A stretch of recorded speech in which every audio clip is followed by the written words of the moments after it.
CAUSENETIC family. Hey, welcome to the CAUSENETIC podcast. CAUSENETIC means being a person or thing that gives rise to a phenomenon that is dynamic or energizing. We're tackling topics and telling the truth. I'm Rodrigo Ross. Hey, I'm Keith Benson. So today, Yes. we are talking about, did that just happen? Uh-oh. This whole idea of awkward situations. Awkward. Yes. Because everyone has had an awkward situation. It's just how you navigate those things that are really the game changer, huh? Exactly. Like, doing a podcast the other week, and this aroma came about in the podcast that opened my nostrils in such a way. Okay, so here's the thing, listeners. We're doing this podcast. We're in this studio. It's a fairly tight space, and I want to be respectful of my co-host here. So I eat a mint, and the minute we start talking, he goes on like the mint is burning his eyes and taking his breath away.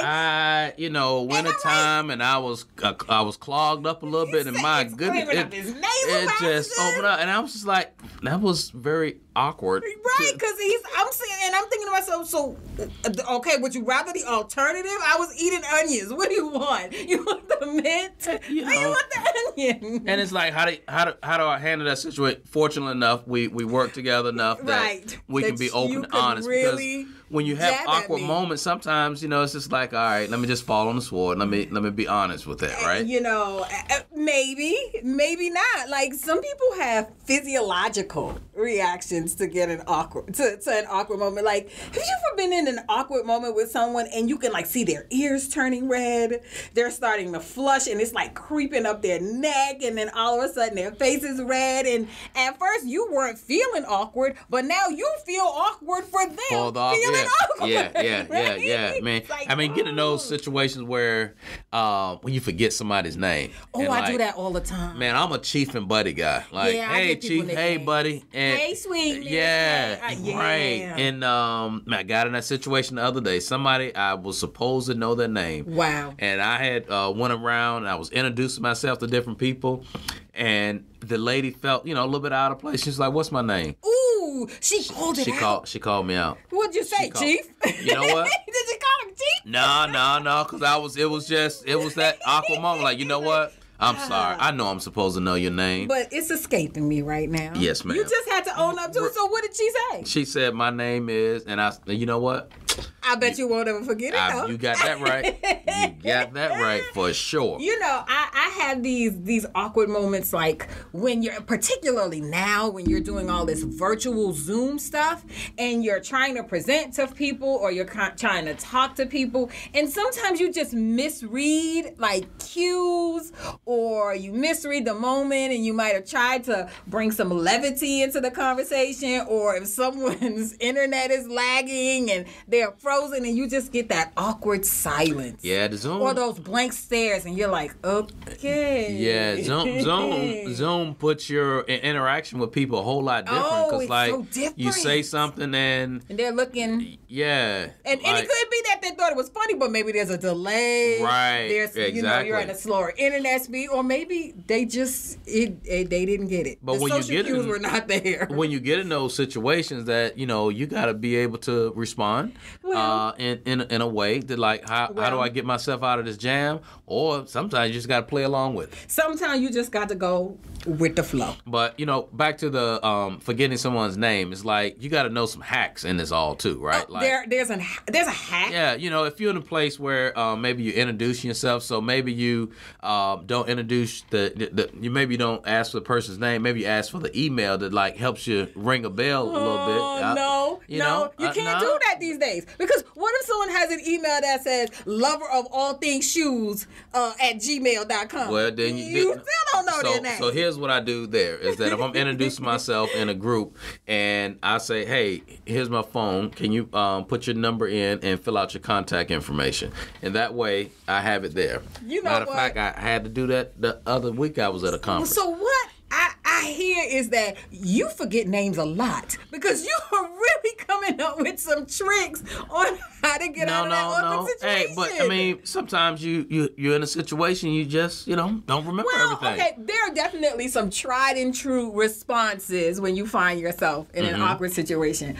If you find yourself in an awkward situation and you feel like you hurt someone or you hurt someone's feelings, you just got to make amends, right? Like, right. It's uncomfortable. That's probably not your first inclination. You don't really want to. But realizing that you've done something wrong, it's embarrassing, but you just got to apologize and put it behind you, right? Just move on. The other thing is, don't take yourself so seriously all the time, right? Like, sometimes you just got to laugh at the fact that it was really awkward. So, like, I don't know, lately, I don't know what is going on with my elbow, my right elbow. Elbow? My elbow. Okay. It's like every time I move, it makes this ridiculous popping sound, like crack, crack, crack. Like I sound like a box of Rice Krispies. I don't know. Well, I didn't want to say anything, but now that you mention it, and every time, I don't know what's going on with this elbow. And so I'm in a meeting and I'm trying to sound all, $14 words-ish. Right. And I go to make a hand gesture. Crack, crack, crack, crack, crack. I was like,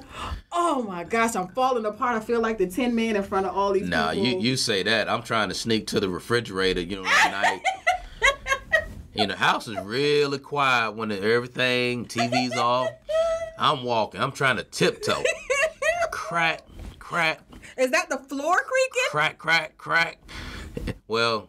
Oh, no. It ain't the floor because, we got concrete down. I mean, so just bones just cracking up stuff. Just waking up the whole house. And my peeps let me know that we heard you last night. We heard you last night cracking all through the house. You just got to laugh at yourself, right? Right. And then the other thing is, once the moment is past and it's over, just let it go.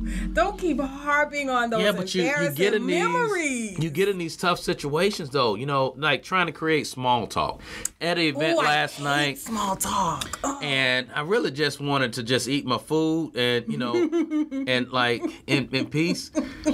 And somebody was talking to me and I could tell that they knew me. Ooh. And they didn't have on, they had on the mask, and so I couldn't really tell who that was.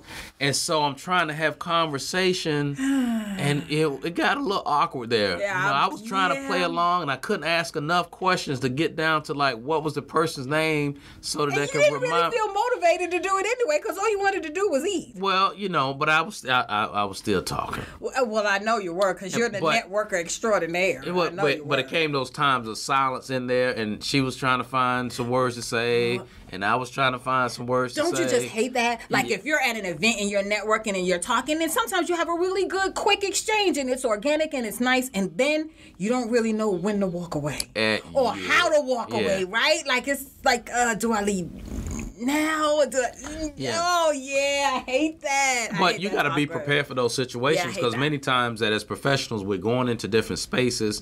We're trying to get to know people. Yeah. And it's like, what's your escape plan? Yeah. The other thing is when you're talking with someone and then someone else kind of comes by and maybe says hi or waves or taps you or something, and you just quick fast, maybe acknowledge them, and then you find yourself in a whole other conversation and you're like, oh crap, I totally stopped talking to the other person that I was talking to, and you didn't mean to. Right. You might have meant to say something like one or two words, and then, that's happened to me, and then I would look back to to talk to the person I was originally talking to, and they might have walked away, or now they're talking to someone, and I'm like, and in those situations, there have been times when I've had to apologize. I've had to just kind of tap the person and say, you know what, I apologize. I did not mean to derail our conversation. I just needed to get that in and then fully focus on them. Sometimes you just, you got to take that on the chin. But then those uncomfortable, awkward moments where you have to confront a coworker. There's something that may, they may have said something in the meeting that you didn't agree with, and, the response back may sounded a little bit sharp, and it's like, how do you deal with that type of confrontation with a coworker? Yeah, it is awkward. That is awkward. And you can't allow that stuff to be. You can't be passive about it. Yeah, right. That's true. Because as you're being passive about that, something else is going to come up. Yeah. And that something else ain't going to be a result of for what they said. Is really as a result of what was said back here. And nobody ever dealt with it. Yeah, but you also can't, if it's something that really triggered you, you can't just jump into that conversation in a moment while your emotions are on 100. Like, you got to find that sweet spot. But it doesn't matter when you do it. It's going to be awkward. And some things, it just comes with the territory, right? Like, there are some roles, there are some spaces that you get into, there are some,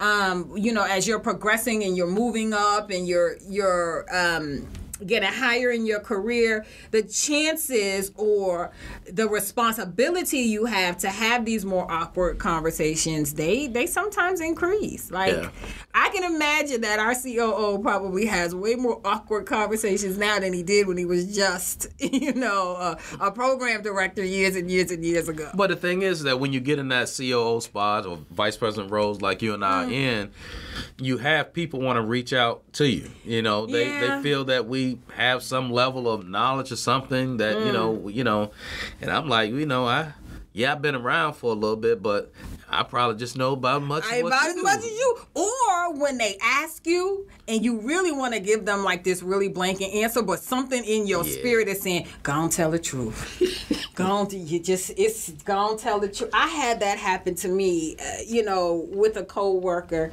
Bless his heart. He meant well, but he was really, talking about aspirationally what he wanted to do. And he had this plan and in his mind and from the experiences that he had so far, it really felt like a fully baked plan. But in the grand scheme of things, it was not a good plan. And so I could have been like, and I definitely wanted to give them the accolades for thinking that way, right? I don't want to squash your creativity. I don't want you to think that you got to always run something up a chain. Like, I want you to continue to be innovative. But there's sometimes that you just got to do a little bit more homework to understand the full landscape before you try to put plans out there, because it's going to do one or two things. You're going to do your homework, you're going to come up with this innovative approach, and it's going to do what you want it to do. It's going to propel you. Or you're going to put this half-baked thing out into the air, and people are really going to, connect you with that, and it's going to limit you, right? It's going to validate a limiting belief that someone may have had about you. And so it was awkward. I really didn't want to tell him, but you asked. Yeah. Once you ask, And once you ask, or evals when someone's, I'm gonna send you this link. We're just doing a survey. We want your feedback. You be like, here we go. Yeah. Here we go. I'll be honest with you. I ain't the one you really want to send that survey. Well, I know. You want to make sure if you want the truth, send me the survey. You know what? I have learned a long time ago not to ask you for feedback that I don't really want to hear. Yeah. Don't ask Keith. Yeah.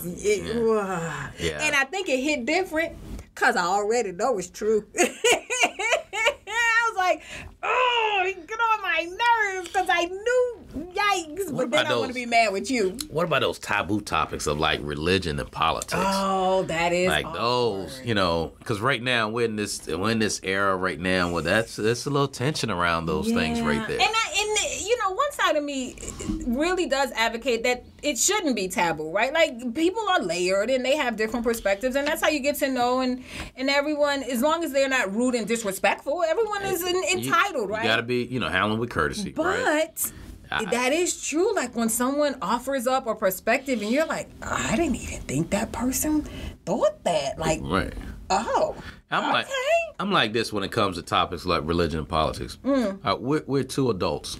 Let's talk about it. So why would we need to fight over you have a belief this way, I have a belief this way? Why it's fine. Because at the end of the day, on that right there, you got your opinion, I got mine.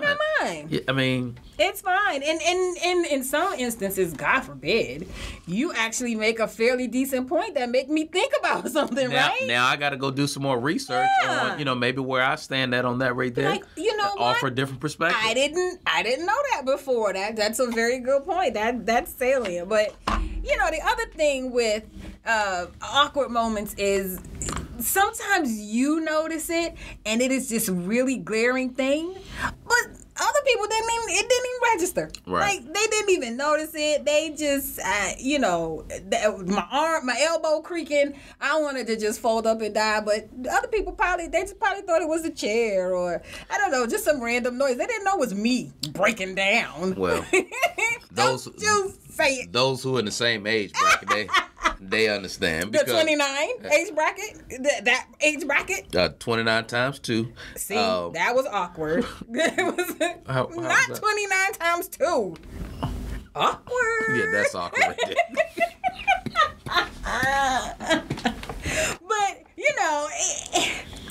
just don't get in your head, right? Don't build it up in your head to be this whole motion picture moment disaster when 9 times out of 10 other people probably didn't even realize it happened. Here's what's awkward. When my mom passed, everybody want to come and say, sorry to hear about your loss, and then it's like, all right, what do we talk about after that? Oh, what are you supposed to say, right? And you're supposed to say, I'm sorry that you sorry? That's good. Right, yeah. It's like, that's a that hard, is awkward. When someone's dealing with grief, you really want to help them, but it's like, what is it really that you can do? Really what is that can you say? I mean, that because, is awkward. What I want is my mom to come back. Right. So can you do that? Okay, well, that's right. the end of that conversation. Right. Okay. So. Oh, I'm really sorry for your loss.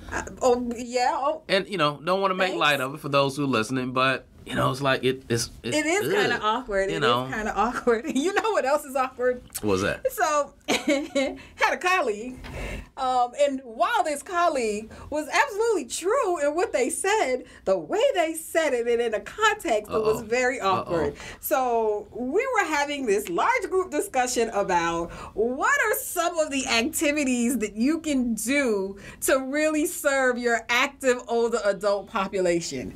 And this colleague said, well, perhaps you should have funeral homes and estate planning people come talk to them because all roads lead to death. What? Said colleague. Speaking right now. Is speaking. And while that is very true, at that moment, we were like, what? All roads? And I'm coming from the perspective of being in a YMCA that has a large population of active older adults. Where all their roads lead to death? Well, name. Well, in my mind, only one person that's defeated death. Well, that's what I know. It's so. Therein lies the truth. There you go. Yeah. But it was still very awkward. It was very awkward in our conversation. It was. But I was like, we have to find a way to be able to deal with all this. The seniors, they actually enjoy when people come in and talk about estate planning, preparing for that. Because all roads. Afterlife situations. Let's say that then. Let's say afterlife preparation. Not all roads lead to death. But I know what you meant. So you get an A for effort. So we're talking about, did that just happen? We're talking about awkward situations, CAUSENETIC family. What is it that, how do you see awkward situations? How do you handle awkward situations? Yeah. And they come in all shapes, sizes, and form, right? We run them to them probably every day. Right now, you hear my deepness of my voice right now. It's a little froggy right now. Sounds like he ate a box of frogs. Yeah, and so it's very awkward for me to be able to talk and do this podcast I'm fine, right now. Though. I feel great. Yes, as my colleague here just rubs it all in. So, hey, CAUSENETIC family, we appreciate you guys listening to the CAUSENETIC podcast week after week. And thank you for, on this episode where I just showed what it was like. Did that just happen? Yes, that awkward situation of this episode just happened. Hey, but would you episode? But would you subscribe and listen to us weekly? And don't be shy. Give us a 5-star review. And as always, be dynamic. be phenomenal. Be CAUSENETIC.